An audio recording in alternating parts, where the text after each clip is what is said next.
Well, there's an old African saying, if you want to run fast, you run alone. But if you want to run long, you have to do it together. And sustainable business operations means that the communities involved and the stakeholders involved have also got to gain from the operations. And making that an intrinsic part of the business operations is critical for that sustainability of the business. So not only mapping your own business, but mapping the entire stakeholder community, their needs, and how the business can impact and benefit them, and making sure that there is a community of stakeholders involved in the decision-making process is critical to ensuring that. In addition to the business, we also looked at what was happening in the community in terms of health, in terms of also in terms of what was happening with the truckers in those times, and tried to make sure that the community was fully involved in the benefits that came from it. And most importantly was to set up an enterprise center which develop local skills so that people could be gainfully employed, both within Cairns but also within their subcontractors, but also could set up viable businesses.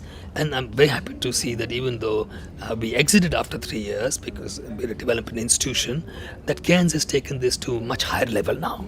And I think that's been a tremendous example of common stakeholder involvement and common stakeholder gain.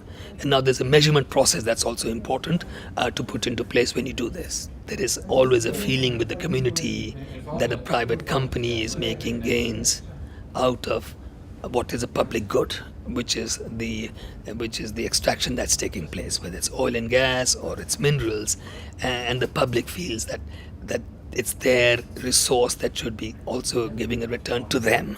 So that perception part is absolutely critical, and plus there's an opportunity of helping communities through your own business operations, through the mandatory levies, and this is again something specific to the extractive industries, royalties, etc. And thirdly, of course, your own voluntary actions, and combining all three, and that makes it different from other industries. Well, IFC follows, as you know, international practices. We have our own environment and social practices. So all companies, whether they're in India or anywhere else in the world, follow the same global environment and social practices. And we were very happy that the ENS practices that we introduced to Cairn are fully not only being imbibed, but are being followed now. So I think in that, I think it's international.